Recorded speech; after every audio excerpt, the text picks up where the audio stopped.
Salut à toutes et à tous, très heureux de vous retrouver pour un nouvel épisode du podcast Ma Ligue 2. Vous le savez, on a notre émission quotidienne désormais du lundi au vendredi à 20h pour parler de Ligue 2. C'est pour ça que le podcast sera peut-être un peu moins récurrent. On va essayer de tenir au maximum chaque semaine. Et aujourd'hui, cette semaine, c'est l'occasion de recevoir un bel invité puisque l'élection du coach du mois d'octobre en Ligue 2 n'a pas vraiment donné lieu à la moindre hésitation au sein de la rédaction de Ma Ligue 2. Leader sur cette période avec 4 victoires et un match nul, Dunkerque a réussi à sortir de la zone de relégation et à vraiment être l'équipe numéro 1 de Ligue 2 pendant ce mois-ci. Et donc, on a rendez-vous avec l'entraîneur du club nordiste, Romain Révelli, qui est notre invité cette semaine pour se prêter au jeu de l'interview. Bonjour Romain, merci beaucoup d'avoir accepté notre invitation et félicitations pour ce titre de coach du mois sur maligue2.fr. On peut dire que tout a été parfait ou presque pour Dunkerque en octobre, même si j'imagine qu'en tant que coach, il y a toujours des petits points d'amélioration pour son équipe, mais c'était quand même un très très beau mois d'octobre pour l'USLD. Oui, bonjour, merci de m'inviter. Oui, en effet, c'est sûr que des mois comme ça, surtout en termes comptables, par rapport à notre début de saison, c'est des mois rêvés, en effet. Il y a eu, on rappelle, 13 points sur 15 même. Il y a eu une série de 5 matchs où il y a eu 4 victoires et un match nul. C'était une série d'autant plus impressionnante, Romain, que cette première victoire, justement, elle a mis un peu de temps à arriver. Et qu'est-ce qui vous a permis de basculer, du coup, dans une dynamique très positive par rapport au début de saison? Qu'est-ce qui a fait que ça a basculé à un moment donné pour Dunkerque? Bien sûr, c'est vrai que déjà, bon, on était content forcément du mois d'octobre dans le contenu et en termes comptables, mais je dirais que presque la plus belle des récompenses, c'est surtout d'avoir tenu tous ensemble le mois d'août et de Ouais. septembre. Voilà, c'est presque là qu'on aurait pu se donner une médaille parce que c'était pas évident. Et donc, c'était pas évident dans cette période parce que les garçons ont toujours tout donné, bien répondu, mais c'est vrai qu'il y avait des petites erreurs individuelles où ça tournait pas pour nous. Il y avait forcément des raisons, hein, c'était pas que le fait de pas de chance, et dont moi aussi je fais partie, hein, la connaissance du nouvel entraîneur, s'adapter malgré toujours des bons contenus, beaucoup de travail, et c'est vrai que ça a été le premier mois pas si évident en termes comptables, malgré des bons contenus, et aussi, moi je voulais mettre en avant dans cette période, moi aussi, au-delà de mes joueurs qui m'ont soutenu, mes dirigeants surtout, parce qu'on sait que dans ces périodes, quand on est entraîneur, voilà, c'est compliqué pour les entraîneurs, donc eux, ils m'ont défendu aussi bec et ongle, même en interne. Nos supporters étaient pas contents et je les comprends bien. Voilà, donc c'est vrai que je dirais que c'est presque la plus belle performance, si vous voulez, pour moi, presque d'avoir tenu tous ensemble, plus que la performance du mois d'octobre, qui après, par rapport à votre question, en effet, toujours des petits détails. On n'a pas changé grand-chose. Les joueurs aussi ont accepté certaines choses, et puis des petits détails, des symboles. Hein, le mois d'avant, on avait fait 3 poteaux à chaque match contre nous, et puis là, quand on gagne à Valenciennes, Debuchy tire sur la barre transversale. Voilà, contre le Havre, la semaine avant, c'est la barre transversale et qui va Ouais. dans le bon sens. Voilà, de pas lâcher, on est humble, le foot, on sait que ça tient pas grand-chose, donc c'est, je dirais, la continuité de pas lâcher qui a fait que ça a pu basculer en termes comptables. Et cette volonté de ne pas lâcher, elle s'est illustrée notamment à Pau quand vous gagnez votre premier match de la saison parce que vous êtes vite réduit à 10 contre 11. Et là, on sent vraiment bah, effectivement que tout le collectif répond présent malgré cette infériorité numérique. Vous allez chercher ce succès et derrière, ça débouche sur les bons résultats par la suite. Voilà, on en parlait, cette série, cette belle série d'octobre. Oui, c'est vrai que ce match, ça a été un tournant. Je pense que c'était les joueurs, on venait de faire 3 matchs dans la semaine, dont un bon match en milieu de semaine contre Toulouse, avec quand même encore une fois un bon contenu, notamment une bonne première mi-temps contre les premiers. Et donc là, il fallait peut-être une expulsion, quelque chose qui les poussait dans leur retranchement pour un petit peu, on leur dit souvent que c'est eux qui ont les clés, se souder complètement sur un match à 10 qui allait être très long, et puis aller le gagner avec d'autres valeurs qui peut-être on avait, mais pas suffisamment sur les premiers matchs, et qui après nous a fait basculer dans la confiance. Alors vous le disiez tout à l'heure, vous en parliez en début de saison, forcément quand un nouvel entraîneur arrive, il faut un temps d'adaptation, pour les joueurs, pour le staff, le temps de se connaître, de connaître les méthodes de chacun. Vous disiez qu'à un moment donné, les joueurs, ont dû accepter, certaines méthodes. Concrètement, à quel moment, il y a eu à un moment donné une discussion tous ensemble pour, essayer de comprendre pourquoi les premiers résultats étaient pas ceux espérés et comment on allait tendre vers justement ces victoires? Oui, bah, c'est vrai que malgré que on les avait bien prévenus que cette deuxième saison en Ligue 2, elle Mmh. allait être, elle allait être plus difficile.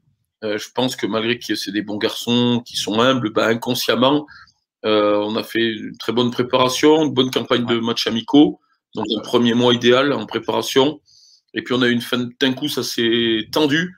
On a perdu un ou deux joueurs sur blessure. On a eu un ou deux départs qui n'étaient pas prévus mmh, dans mmh, mmh, mmh. l'effectif.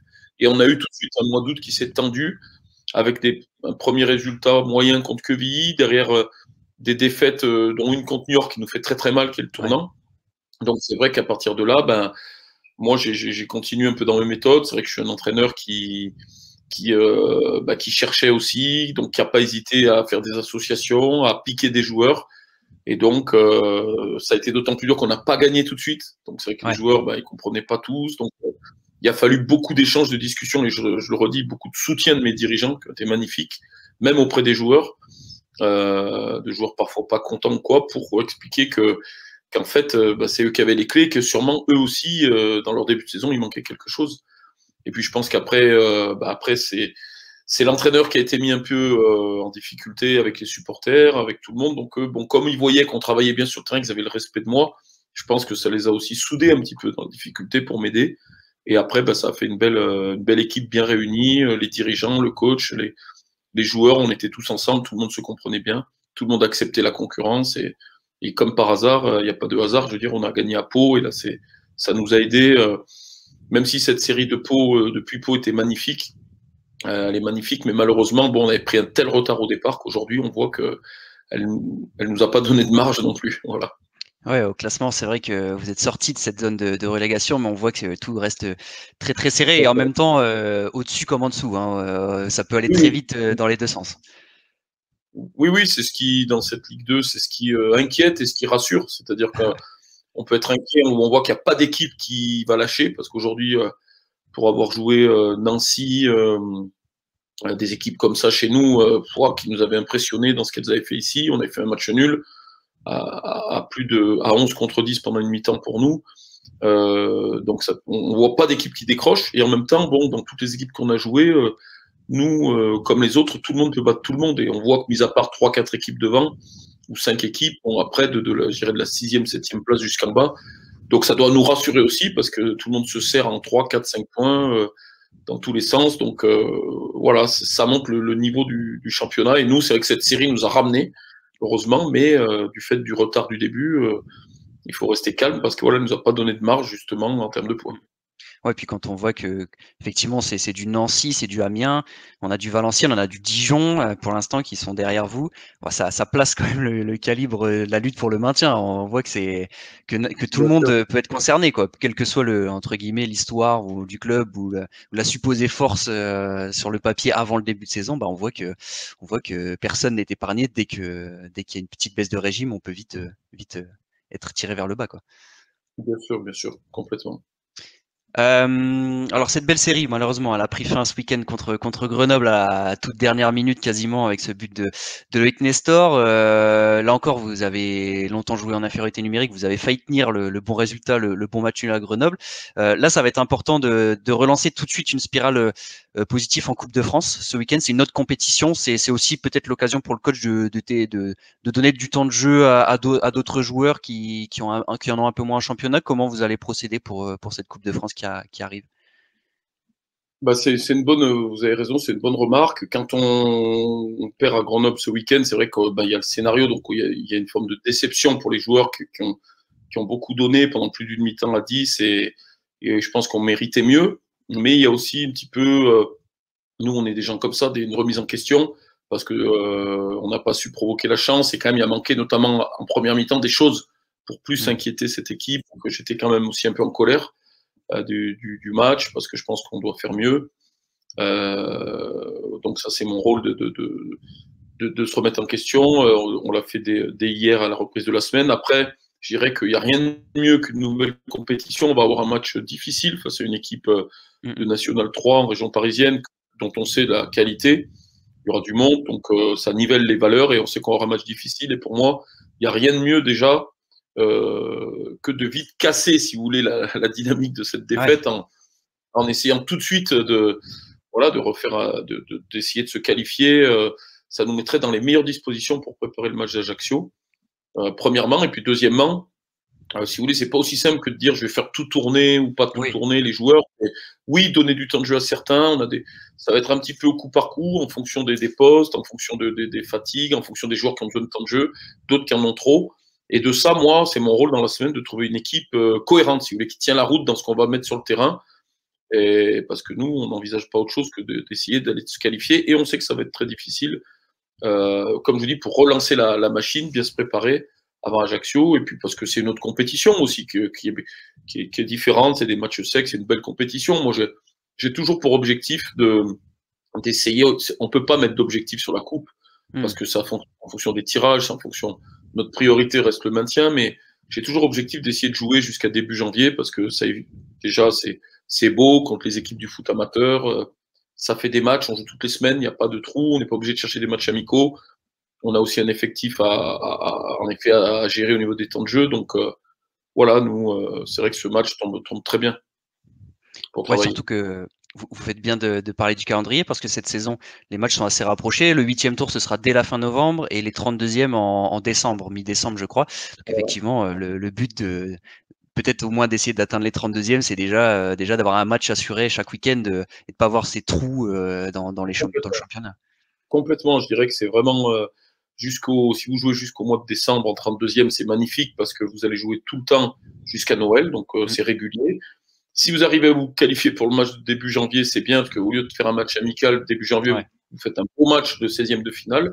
Et je dirais qu'après, pour des clubs comme nous, bon, bien sûr qu'on prend ce qu'il y a à prendre, mais après, bon, commencer à jouer en semaine, nous, on a un petit effectif. Attention par rapport aussi à l'objectif de ne pas perdre de vue. Mon seul et unique objectif, ça reste quand même de maintenir Dunkerque et le club tous ensemble et pas forcément de gagner la Coupe de France, si vous voulez. Il faut être après un moment.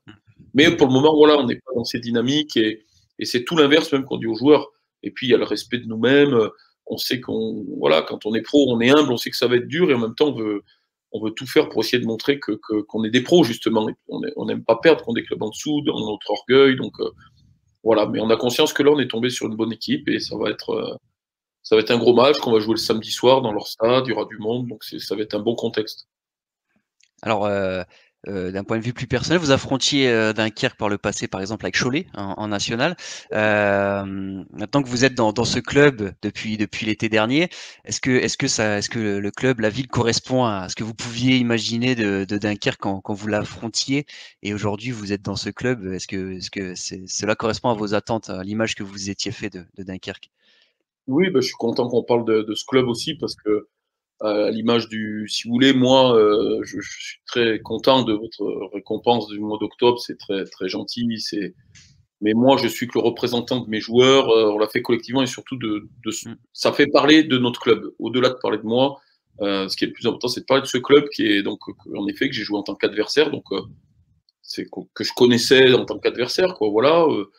On connaissait ce genre d'équipe, leurs valeurs, ce qu'ils mettaient dans le championnat national. Après, quand on y est, c'est différent. Et moi, je suis enchanté. Comme je dis, le symbole, c'est aussi cette mauvaise période que j'ai passée. Parce que on reste, malgré qu'on ait rompu un peu à ça, on reste des humains. Hein, on peut pas dire pour nous, pour la famille, c'est évident, hein, ces périodes-là, quand on est d'arriver. Et là, j'ai vu justement toutes ces valeurs d'être à l'intérieur du club, notamment les gens du club, les gens de la ville, enfin, les supporters, les gens du club surtout, mes dirigeants, les administratifs, les éducateurs. Et comme ils me voyaient travailler et ils me voyaient quand même humainement comment j'étais, ils m'ont vraiment soutenu. Donc là, c'est pas des mots en l'air quand on dit que les gens du Nord, de Dunkerque, sont vraiment des gens voilà, qui font attention un peu à ces valeurs de famille, de bien vous intégrer, de vous aider. d'entraide, les valeurs d'entraide, là, je les ai vraiment senties. Donc voilà, donc moi, je me sens super bien ici. Voilà, ça a été un peu tendu avec les supporters, mais c'est normal, c'est de bonne guerre. On perd les matchs, ils sont dans leur rôle aussi. Hein. Ça permet de bouger tout le monde. Aujourd'hui, il y a une relation qui est bonne, qui est apaisée. Moi, je rêve de faire un cycle, de maintenir ce club, de le développer, de l'installer en Ligue 2, puis de faire un cycle très long. Très honnêtement, je me sens très bien avec les gens autour de moi. Comme pour les joueurs, est-ce qu'il y avait un peu d'interrogation au moment de passer d'Andrézieux en National 2 à retrouver la Ligue 2 comme vous l'aviez connu avec Evian Tonon-Gaillard à l'époque? Est-ce qu'il y a, je vais pas dire d'appréhension, mais voilà, quand on passe du National 2 à la Ligue 2 en tant que coach, comment vous l'appréhendiez ce passage? Oui, non, mais il faut être honnête, il y a toujours, même avant les matchs, on est costaud, les entraîneurs, parce qu'on a beaucoup bougé, on a de l'expérience, on a vécu des choses, mais à un moment, bon, une nouvelle saison, un nouveau club, un club à maintenir, il y a toujours une forme de bonne pression, hein, comme avant chaque match et tout, et il faut l'avoir. Après, la Nationale 2, bon, j'avais fait autre chose avant. La Nationale 2, ça reste aussi un championnat très élevé, attention. J'étais dans un club à Andrézieux, il y avait une certaine pression aussi, parce qu'il y a des grosses installations, c'est un gros club de N2. Donc voilà, j'étais un peu habitué à ça. Après, je dirais que la différence, moi, c'était pas dans mon métier, dans la gestion des joueurs, c'est plus la pression. Si vous voulez, c'est le même football, vous voyez, en National 2, c'est les mêmes plans de jeu, c'est les mêmes joueurs à gérer.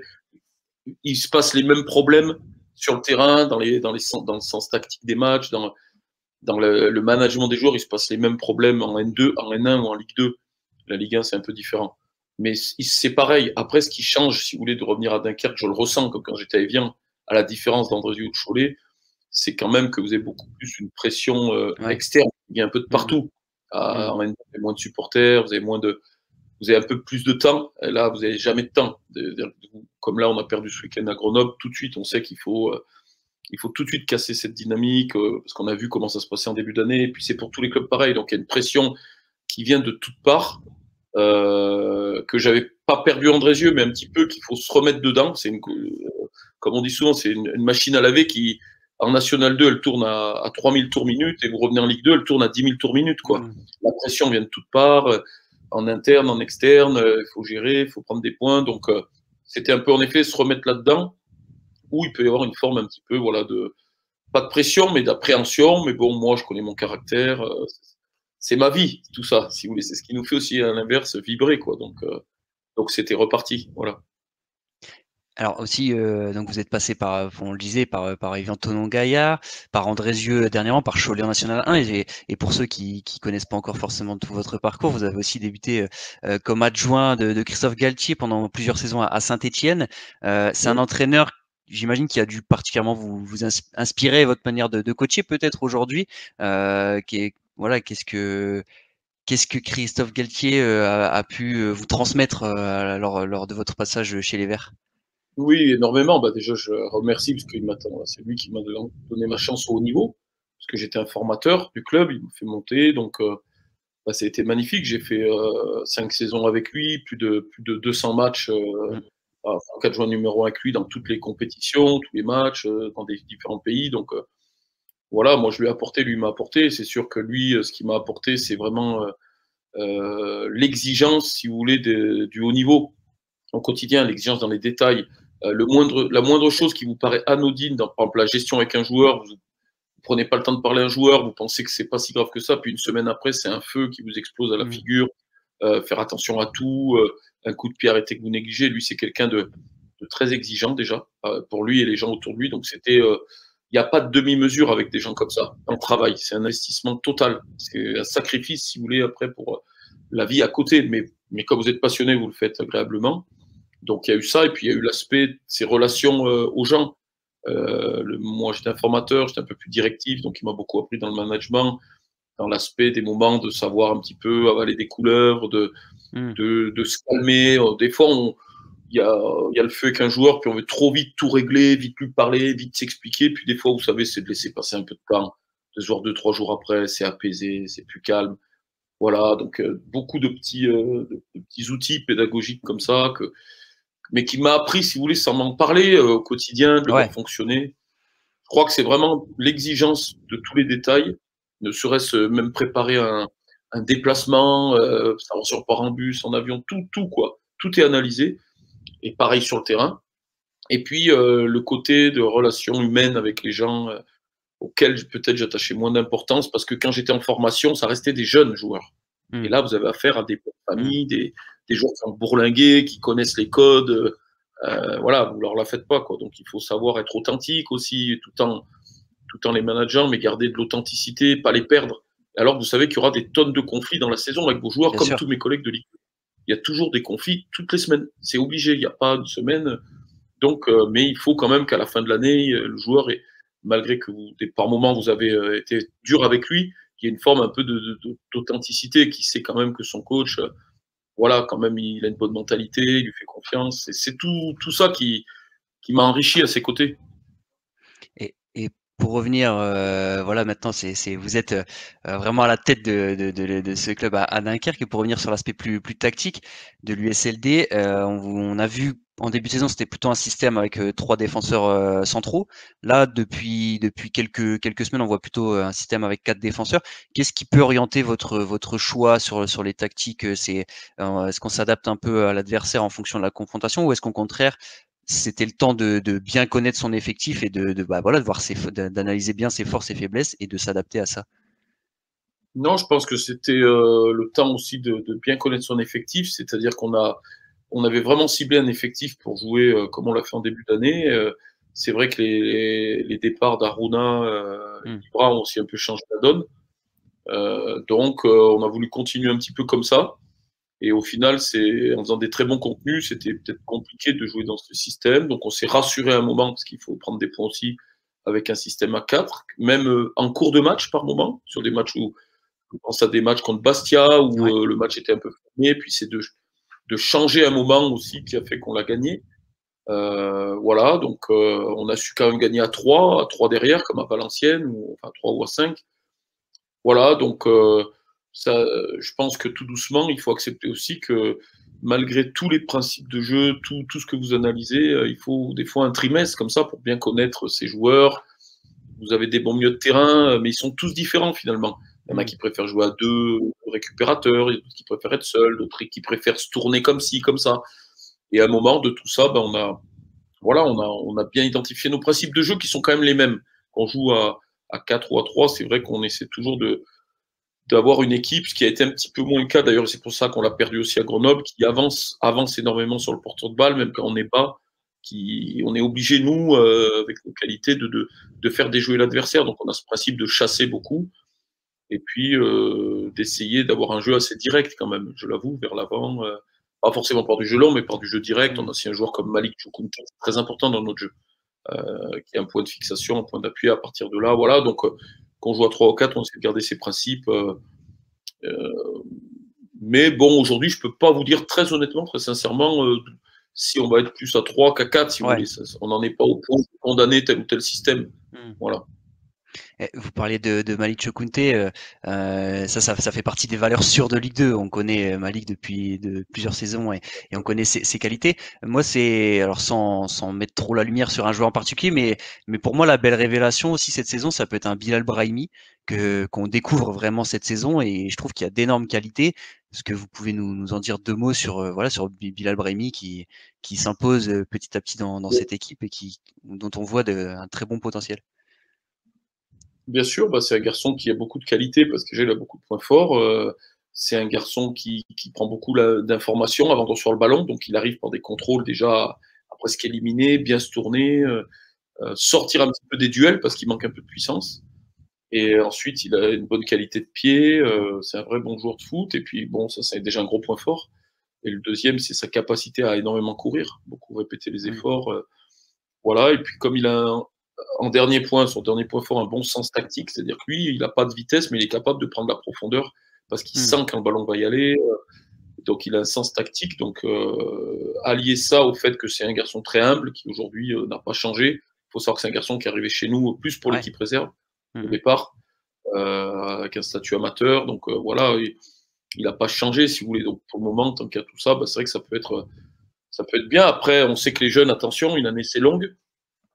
c'est cyclique, mais lui, bon, je dirais qu'il surprend un peu tout le monde dans la régularité, si vous voulez, parce qu'on sait qu'un jeune, ça peut faire un match comme ça, mais en faire 7, 8, 9 de suite, ou une saison, c'est ce qui fera à la fin de saison qu'on dira qu'il a vraiment été une révélation de la Ligue 2 ou qu'il a été un bon jeune joueur qui doit continuer. Mais il n'y a pas de pression par rapport à ça. Tout ce qu'il a fait de bien, c'est de la confiance. Et chez nous, dans un club comme nous, il n'a aucune pression. Il est bien ici. Il est bien avec moi, avec les collègues, il est bien entouré. La simplicité de notre effectif et de notre vestiaire et du club et de la vie ici lui va très bien, si vous voulez, par rapport au personnage. Donc voilà, bon, faut que ça dure. Et ma dernière question, voilà, on entre un peu dans la dernière ligne droite avant la trêve hivernale jusqu'à la mi-saison. Est-ce que vous avez fixé un objectif de points aux joueurs à atteindre à la trêve hivernale ou est-ce qu'on se projette pas trop finalement d'ici la fin de l'année civile? Non, on n'a pas mis d'objectif vraiment arrêté. Mais bon, bien entendu, comme tous les clubs, vu le départ qu'on avait, il reste 4 matchs, vu le départ qu'on avait fait, 3 points en 9 matchs, c'est sûr que si on basculait à 20 points ou plus, bon, on reviendrait de très loin. Donc moi, en tant que coach, j'ai un petit peu cette barre dans la tête par rapport au début de saison. Et puis surtout, comme je vois l'équipe, l'état d'esprit des garçons et l'effectif, on peut se dire qu'en deuxième partie de saison, on ne peut que progresser avec un tel Ouais. état d'esprit. Donc, on pourrait, en espérant, voilà, que ça se valide par les points, notre progression, atteindre ce seuil de 42 points, si vous voulez, 43, 44 points. Donc voilà, bien sûr que moi, bon, bah, j'aimerais que sur les 4 derniers matchs, on fasse des points qui nous permettent de basculer à plus de 20 points. Mais bon, aujourd'hui, on Ça se- voit vraiment qu'il y a quelque chose à ressortir de l'interview, c'est que tout le monde peut battre tout le monde, quoi. Donc à un Ouais, moment, ouais, la ouais. série qui est arrivée, on l'avait pas prévu. On pensait pas prendre des points contre le Havre. On Mm, pensait mm. pas. Voilà, c'est tout le monde vraiment peut battre tout le monde. Donc prenons match après match. Il nous reste 4 belles équipes qui sont le cœur de la Ligue 2. Ajaccio déjà un gros client, Amiens, Auxerre et Guingamp. Donc vous Ouais. voyez, voilà, à l'image de ce qu'on a fait contre Caen ou Le Havre ou même Grenoble si vous voulez, qui sont des équipes un peu du même style. Et ben voilà, c'est très dur d'avoir des pronostics et ça ne dépendra que de nous. Ce serait 20 points, 21 points, ce serait la moitié du chemin. On dit souvent 42 points pour le maintien, donc bon, ça serait Voilà, surtout des temps avec de passage. les 9 premiers, les 9 premiers, on n'en a pris que 3 si vous voulez, ça serait Ouais. très positif. Bah, merci beaucoup, Romain, en tout cas, d'avoir encore une fois accordé du temps à ma Ligue 2 et puis avoir répondu à Normal. cette belle interview pour faire un peu le tour de tous les sujets depuis le début de saison. On souhaite évidemment une bonne entrée en matière en Coupe de France ce week-end. Donc, ce sera l'INA Montlhéry, club de National 3. Et puis à bientôt et encore félicitations pour le titre de coach du mois d'octobre. Merci beaucoup, Romain. Merci à vous. Merci.